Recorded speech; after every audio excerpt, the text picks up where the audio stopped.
Hey fam, we're back with another video from our DragonCon series, and this is a compilation video where I talk to a bunch of my author friends about the best and worst writing advice they ever received. So stick around as I talk to New York Times bestsellers, legends in the science fiction and fantasy field, and just some of the most awesome people you'll ever see on this channel that aren't cats.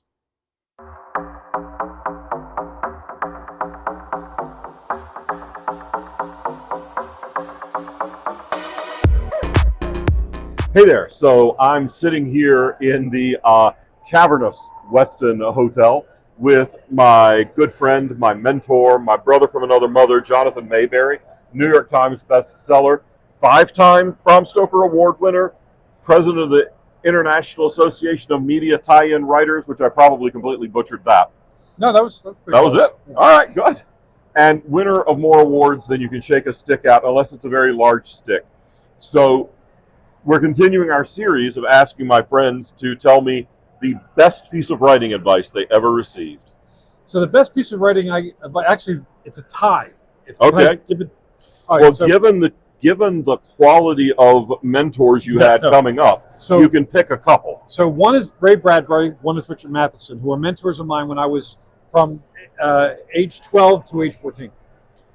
Long story, but we don't have time for that. So Matheson told me, he said, the worst thing a writer can do is allow themselves, especially willingly allow themselves, to be put into one genre box. Because his career was all over the place. You know, I mean, What Dreams May Come, I Am Legend, Somewhere in Time, Shrinking Man, you know. And he said, write what you want to write, and then try to sell it. And he said, that's the way to build a career. It's great writing advice. I've taken it very much to heart. Bradbury, who was the kindest man I've ever met, said, a lot of people tell you to write the book you would want to read. He said, that's not the right statement. He says, write the book you would go out of your way to hunt down and get and read. That's the book you would write, because that book's going to have your passion in it. And he says, no matter how dark the subject matter is, that passion will shine through, and it will make the reader understand you through your words, and you become friends with the reader on a level that's otherwise not possible. And he told me this when I was 13, and I actually wrote it down. And when I was starting my fiction career, I found a bunch of notes of stuff that I had written down in one of my old storage boxes, and that was there, and I've taken it as a manifesto. That's pretty amazing. And getting that kind of mentorship at that age from those absolute legends of genre is amazing. It was not only important, but also it kind of set me on a certain course, because there was no benefit to them at all for the amount of time they put in with me over a period of a couple of years. They're not going to make any money off it. They're not going to get a career benefit, but they saw that I was genuine about wanting to be a writer, and they believe that writers should always help other writers. And I think that says more about the true heart of writing. It's not a competitive business. No. It's a business where good people are trying to help other good people get into the business and thrive. And that sounds a lot like something you said to me downstairs in this very building about 3 years ago about wanting to create, instead of the good old boy network of publishing, the good person's network, the good guy network of publishing. And that's what it should be. And it's also more fun when there are more kids on the playground. Yeah. Because you have all these new ideas, new energies, new excitements, and it builds out the community. And we're here at an event where a whole bunch of us are downstairs, absolute beginners, New York Times bestsellers, all together, all talking, helping each other, and enjoying the success, enjoying the potential of our careers, and that's fascinating. It's really amazing. So if you haven't ever been to DragonCon, we'll see you in Atlanta next Labor Day weekend. Yep. Now, so Jonathan, what is the worst piece of writing advice you've ever received? Well, other than being told to stay in a genre lane, when I was first going into fiction, I had been a nonfiction writer for most of my life, and I broke into fiction in my 40s. And I had gone to my first writers' conference, and I asked a bunch of folks who had agents, what's the best strategy for finding an agent? And I was told that the best strategy by several people I was told, would be to find a low-level agent, someone who's willing to, because they're the only ones willing to take a flyer on a new writer. And I thought, wow, that is exceptionally bad advice. Because what it says is, my unpublished novel, I am aware, is going to be at best mediocre. So I should lean into the mediocrity and try no harder. And you know, I'm a graduate of journalism school rather than creative writing, and audacity was a big part of being a journalist. So instead of taking that advice, I actually found out, researched and found out who the 10 top writers in my genre were, who their agents were. And I pitched to them. And I went up, the audacity of that, my own agent, the one I have now, Sarah Crow, one of the reasons she picked me is because of the audacity of my reaching out, because she was representing the foreign rights for Dean Koontz and Tom Clancy. She was doing all right. Yeah, and she didn't need to take, she was starting her own list. She was John Silversack's assistant, Trident, top guy. And she was starting her own list, and there was no reason for someone who has no publishing credits in fiction to reach out to someone of her. But then again, I have no idea whether my book is going to be bad or not. Why should I assume it's not good enough to get a good agent? And what happened with that first fiction book? Novel, the Ghost Road Blues. It was actually rejected by the first editor who read it, only because the marketing team at Random House said the problem with it is it's the first book in the vampire trilogy, and there are no such things as vampire trilogies, which in the time was true. And so they rejected it, but they liked the writing. 2 weeks later, Kensington bought it because it was a vampire trilogy. It tells you everything you need to know about publishing. It does. It went on to win the Bram Stoker Award for the best first novel. It was nominated for Novel of the Year, but I lost to some guy named Stephen King. You may have heard of him. Good, talented kid, has a future. Yeah. No, he does all right. And the book has been in print since 2006, and I think we've sold about 1 million copies of it since then. And can confirm that it holds up after that much time, because I listened to it for the first time 2 years ago. Oh wow! Yeah. It amazes me because I was told, and there's so many things they tell you to try to scare you off. A book like that will come out, it'll do well, and then it'll be gone. Yeah. It's been in print for 19 years, and we've sold, as I said, about 1 million copies of it. So apparently they're wrong. So when you hear bad advice, the worst thing you can do is listen to it as if it's gospel. You listen to it and say, well, does that fit my idea of what a good business model is? Because writing is an art, but publishing is a business. So I followed a good business model, and as a result, I'm doing okay. I've got I'm on my 55th novel in 19 years. Good God. There aren't actually that many people that I sit and chat with that have published more novel-length works than me. And you're definitely on the list. You, Chelsea Quinn Yarborough, Chris Golden. And both of them are good friends. Chris and I, he was in there before I was. And he's one of the, not only great novelists, he's also a great anthologist. Yes. And one of the novelettes I wrote for one of his anthologies, I later expanded on my agent's advice into a novel that became Rotten Ruin. Are you shitting me? Which is now a 7-book series and is in development for film. It's also my favorite series of yours, and I love Joe Ledger. He's in books 3 through 7, so yeah.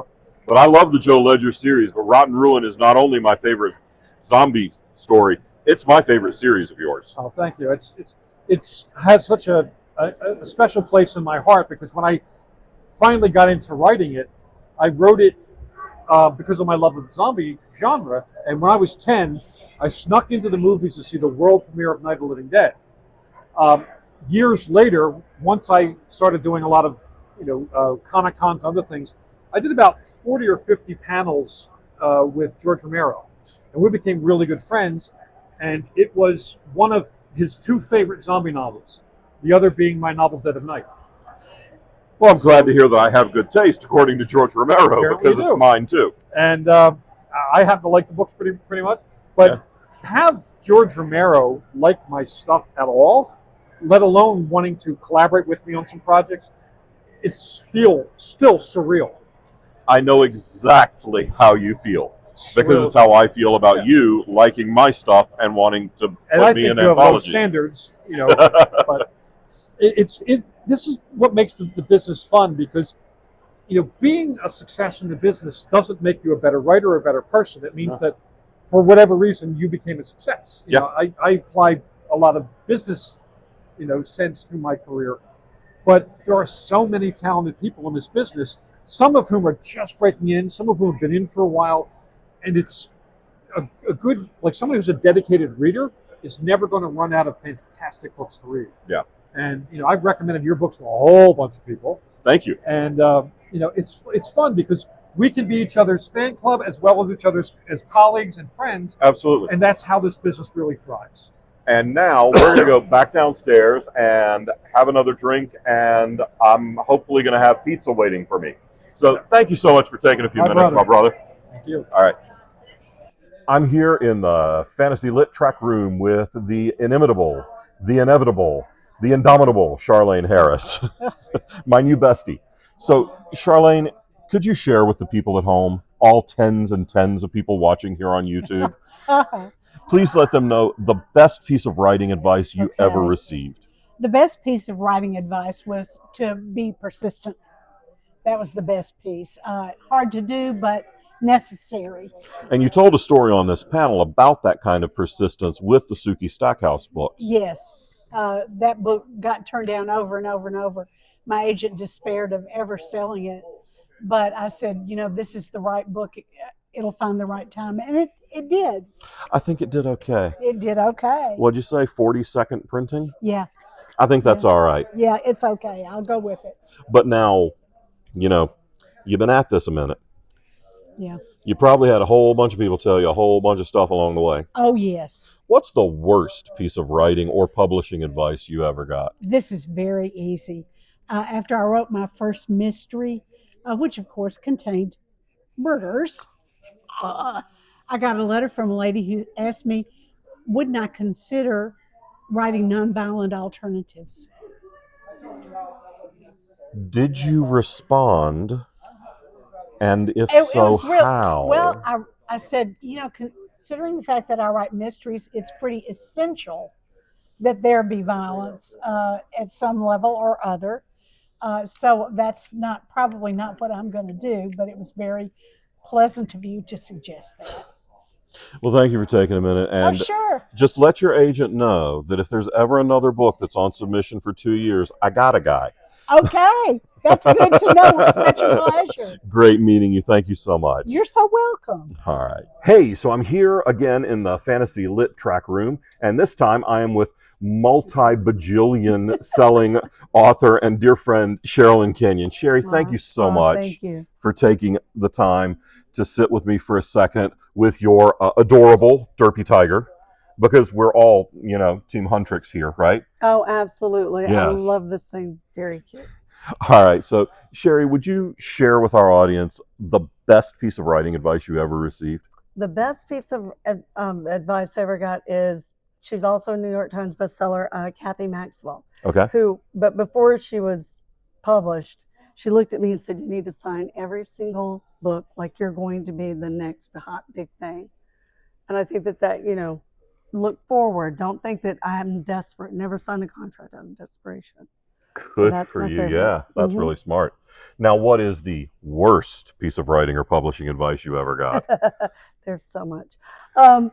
Probably the worst was that no reader would ever want a vampire series. And she also, the same editor said to me that nobody wants a series or a vampire book. Is that editor's still working? Because you're still working and writing series and writing vampire books. I will never tell who said that to me. But you do have another story. And one of my favorite things about Sherry is her story before she sold 85 or so million books is one of incredible persistence, and it's a great story for newer writers, unpublished writers, and even writers who have not yet found the level of success that they want and deserve. So tell people a little bit. Okay. Share your trauma. Share your trauma. Okay.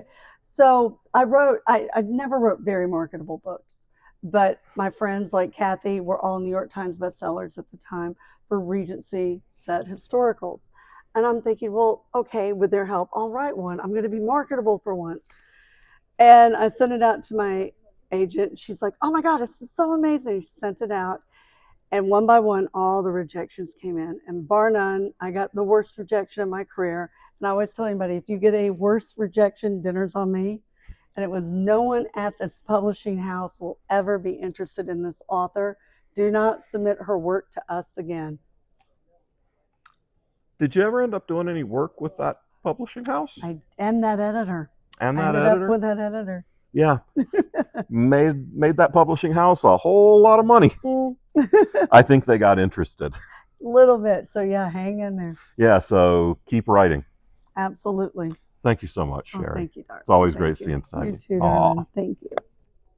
We're back at DragonCon. We're in Studio B of our DragonCon studio, which is still my hotel room, except we're shooting the opposite wall because I didn't want to move furniture again. Sorry, bud.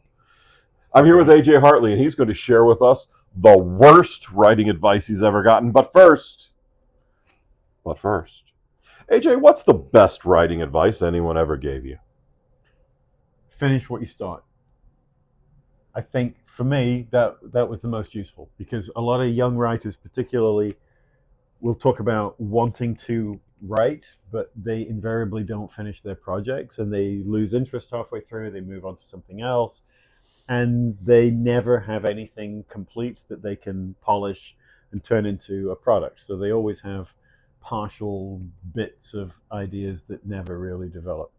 You know, I was talking with a bunch of young writers this afternoon after the pitch practice panel, and we sat around and we talked for far longer than I had expected, but it was fun.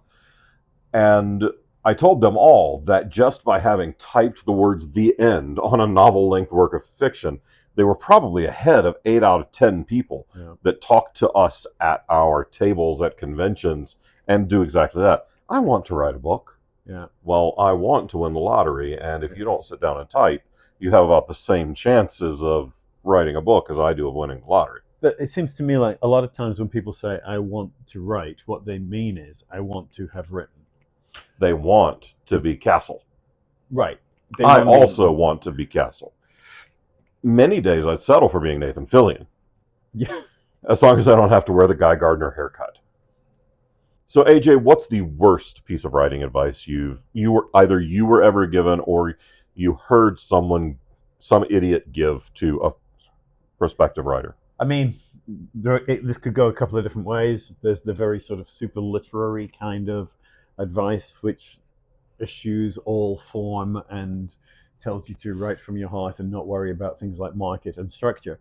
But I think in some ways the worst advice is the opposite, which is to say, look at something that is incredibly popular and copy it. Reproduce whatever you think is currently being bought, and then give it a different title, put your name on it. And it's bad creatively, but it's also bad in market terms. It sounds like it's good in market terms, but of course by the time you've written it, the market's changed. Right, because it's going to take you 3 to 6 to 9 months to write a book, and then 12 to 18 months to get the book out in the world, and that's if you have a contract. Right, especially if you're dealing with a traditional publisher, and it takes a good 12, sometimes 2 years, and by the time it comes out, whatever inspired whatever you were copying is ancient history. Yeah.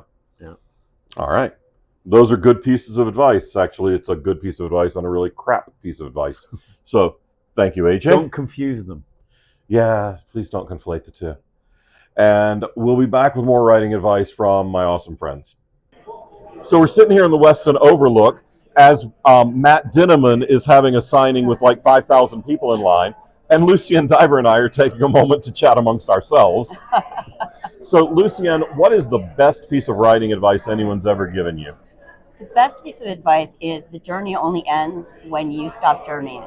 So persevere, it's like a quest. You don't end the quest before you've achieved your goal. And it's the same for writing. You just persevere, you learn what you need to, you're going to have obstacles on the way, just like during any quest, but you overcome those obstacles. It makes you stronger, it makes you a better writer, and in the end, If you work hard enough and you don't give up, you will achieve your goal. That's awesome. And the way that boils down, it also sounds like a Grateful Dead bumper sticker. Oh, there you go. Now, conversely, what's the worst piece of writing advice you've ever been given? Oh, my goodness. That I have to think about. The worst piece of writing advice. I got hit with a rolled up manuscript once by Lorianne Gilman. She was in my writing group, and I did something. I think I accidentally did shuddered instead of shuddered, and she actually hit me with a rolled up manuscript.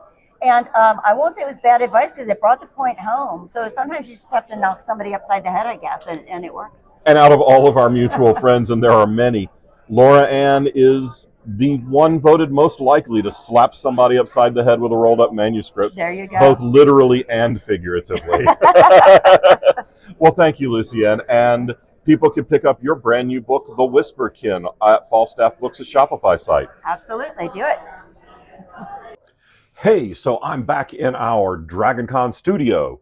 Yeah, if it looks like a hotel room, it's because it's my hotel room at DragonCon in the West End. And I don't mind telling you that because no matter how creepy you are, I'm gone by the time you see this. So, whatever. And here I'm with Jason Dorough, star of TikTok and awesome author. And Jason, we want to hit up some of my writer friends and ask the best piece of writing advice you ever got. There were actually two that I want to talk about, if that's okay. Yeah.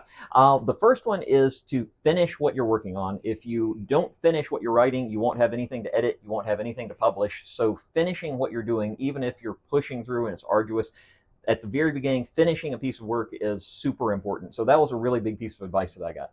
The second one was to allow yourself to let the first draft be garbage. And that was like mind-blowing for me when I heard that because I have perfectionist tendencies. So learning that it was okay to have a really bad first draft and even to sometimes intentionally make it bad was a revelation to me. That's cool. Now, there's a lot of writing advice out there. Yeah. A lot of it's hot garbage. Yep. What's the worst piece of writing advice you were ever given? It was not one piece of advice, but it's a genre of advice that I've heard. And I've talked about this a lot on TikTok. It's anytime you get writing advice that is dogmatic, that is, you always must do this, you always must not do that, this is what works, this is what doesn't work. Anytime you hear that, it usually is something that you can ignore because there are so many different paths to writing, so many different paths to publishing, and there is no one right way to do it. And in my experience, anyone who says this is the right way to do it, this is the only way to follow it, is usually wrong. They're talking about what worked for them or what they've heard worked for someone else. And so I try to, every once in a while, I post a lot of advice on TikTok and on Instagram and post writing advice, publishing advice. I try every once in a while to stick in a video there where I say, hey, I give all this advice. If it doesn't work for you when you try what I say, try something else and just ignore me, because it's having somebody tell you what you have to do is the worst advice. Absolutely. It's like telling somebody about social media that you absolutely have to be on TikTok and YouTube is worthless. And well, I'm not on TikTok and you are, and we're both doing just fine. And I'm filming this for our YouTube channel, and your primary YouTube stuff is shorts, and you do really well on TikTok and Instagram. So different people. Also, you know, Jason has the pretty privilege going on, and I look like an extra from Sons of Anarchy. So, you know, there's a little of that too. I don't know about all that. All right. Thank you, brother.